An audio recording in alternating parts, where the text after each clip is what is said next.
नमस्कार, स्वागत है आपका हमारे अपने YouTube channel study with VI पर।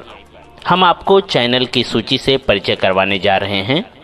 प्रत्येक सोमवार अंग्रेजी अध्ययन एवं महत्वपूर्ण सूचना, प्रत्येक बुधवार तकनीकी जानकारियां एवं तकनीकी सूचना, प्रत्येक शनिवार सामान्य ज्ञान प्रश्न उत्तर सीरीज एवं विषय विश्लेषण। स्टडी विथ VI के सारे दर्शकों को धन्यवाद। Welcome to Study with VI. I'm going to introduce our channel schedule.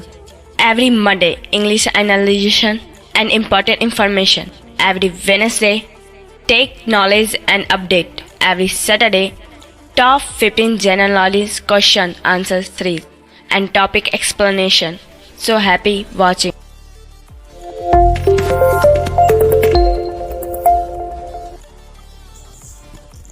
Hello everyone, मैं हूँ शेजर राठौड़ और आप सबका बहुत बहुत स्वागत है हमारे इस YouTube channel study with VI पर। तो आज का हमारा टॉपिक है वर्ब्स। वर्ब्स यानी क्या? क्रिया।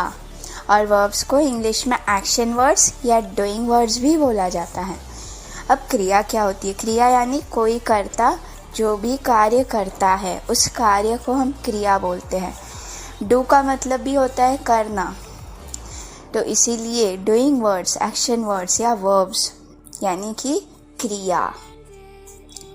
तो आज हम वर्ब्स के बारे में जानेंगे। हम वर्ब्स को अलग अलग तरीक़ों से कौन सा पैटर्न किस टेंस में या किस सिचुएशन में यूज़ करते हैं ये हम हमारे आगे के आने वाले टॉपिक्स में पढ़ेंगे। आज हम सिर्फ वर्ब्स की मीनिंग और इनके पैटर्न्स के बारे में पढ़ेंगे। और पैटर्न्स में हम सिर्फ वर्ब के फॉर्म्स पढ़ेंगे, first form, second form, third form, Geraint verbs या इन्फिनिटी वर्ब्स या ING फॉर्म वाले वर्ब्स, वो हम जैसे जैसे हमारे टॉपिक्स आएंगे उसमें हम कवर करते जाएंगे। तो हम देख लेते हैं वर्ब्स क्या होते हैं एग्जाम्पल के साथ। मैंने बोला कि जब कोई कोई कार्य करता है वो कार्य को हम क्रिया या इंग्लिश में वर्ब्स बोलते हैं। तो जैसे मैंने बोला श्रेया विद्यालय जाती है, यहाँ पे जाती है ये कोई कार्य है, ठीक है। तो जाती है यानी यहाँ पे क्रिया क्या होगी? जाना यानी कि गो। वैसे ही मैं YouTube पे वीडियो बनाती हूँ, तो बनाती हूँ से पता चल रहा है मेरी क्रिया क्या है? बनाना। तो चलना, फिरना, खाना, बोलना, रोना, लिखना, पढ़ना, ये सारी क्या है? हमारी क्रियाएं हैं। तो हम स्टार्ट करते हैं पैटर्न के साथ। और वर्ब्स को अपने फॉर्म्स में याद रखना है कि ये वर्ब का ये मतलब है, इसकी फर्स्ट फॉर्म ये होगी, सेकंड फॉर्म ये होगी, थर्ड फॉर्म ये होगी। आगे चल के आपको ये सब बहुत काम आएगा। सिर्फ वर्ब्स और उनकी हिंदी के मतलब नहीं याद रखने, फॉर्म्स भी याद रखनी है। तो हम जाते हैं फर्स्ट पैटर्न की तरफ। फर्स्ट पैटर्न में देखो आता है स्पीक। स्पीक यानी क्या? बोलना। स्पीक बोलना। जैसे मैंने बोला आप कुछ बोलो, यू स्पीक समथिंग, ठीक है। तो यहाँ पे बोलना यानी स्पीक।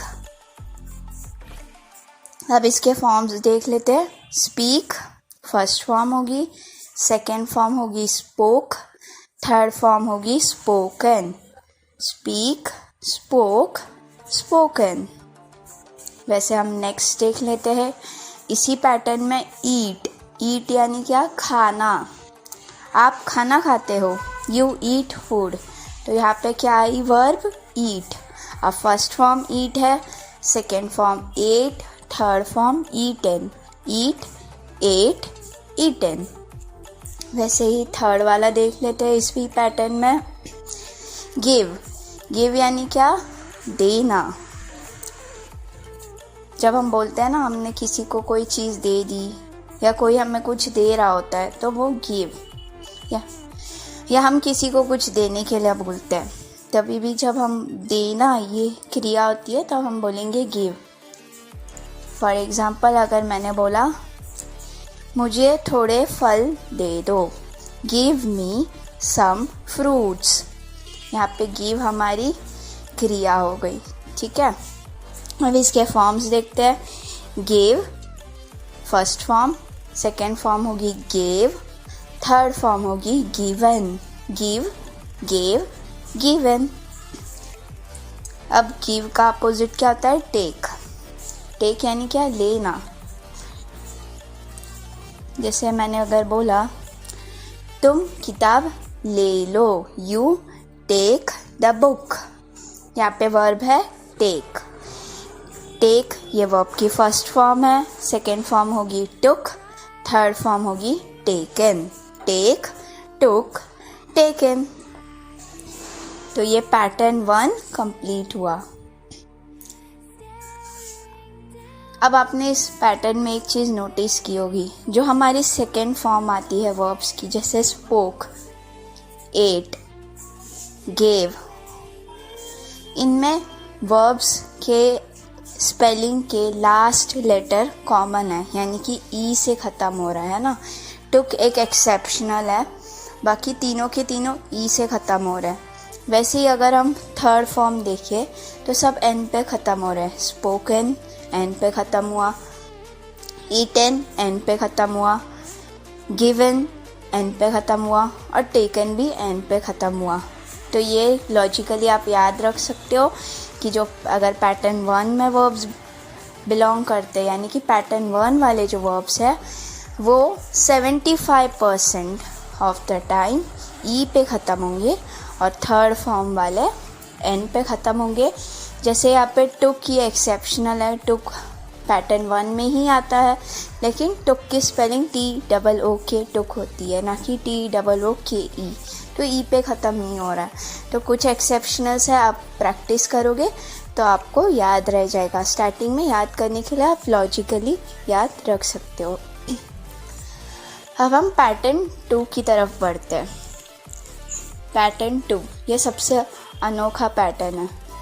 अभी मैंने आपको जाना का इंग्लिश बताया था, होता है गो। जैसे मैंने बोला वह विद्यालय जाता है, ही गोज़ टू स्कूल। तो यहाँ पे हमारी क्रिया क्या है? जाना, यानी कि गो। वर्ब की फर्स्ट फॉर्म होगी गो, सेकेंड फॉर्म होगी वेंट, थर्ड फॉर्म होगी गॉन। गो, वेंट, गॉन। अब गो का अपोजिट क्या होता है? कम, जाना। इसका अपोजिट क्या होता है? आना। जैसे मैंने बोला वह समय पर आता है, ही कम्स ऑन टाइम। तो यहाँ पे कम जो है वो आपकी वर्ब हो गई। वर्ब की फर्स्ट फॉर्म होगी कम, सेकेंड फॉर्म होगी केम, थर्ड फॉर्म यहाँ पे फिर से कम, फर्स्ट और थर्ड फॉर्म सेम रहेगी। तो कम, केम, कम। ये बहुत अनोखा है, इनका आपस में कोई कनेक्शन नहीं है कम और गो का। जैसे कि हमने वहाँ पे पैटर्न 1 में देखा था, ई से ख़त्म हो रहे थे या एन से ख़त्म हो रहे थे। यहाँ पे ऐसा कुछ नहीं है, दोनों ही आपस में बहुत अलग है। तो गो, वेंट, गॉन, कम, केम, कम। ये हो गए हमारे पैटर्न 2। अब हम पैटर्न 3 देख लेते हैं, फिर आगे के वर्ब्स हम अगले वीडियो में देखेंगे। तो हमारा पैटर्न 3 क्या बोलता है? देखो, सारे वर्ब्स ईडी पे ख़त्म होंगे। सेकेंड और थर्ड फॉर्म जो होगी वर्ब की वो ईडी वाले वर्ड्स होंगे, ठीक है। ईडी पे ख़त्म हो जाएगी स्पेलिंग, और सेकेंड और थर्ड फॉर्म सेम रहेगी। फर्स्ट फॉर्म के साथ आप ईडी लगा दो तो सेकेंड और थर्ड फॉर्म बन जाएगी।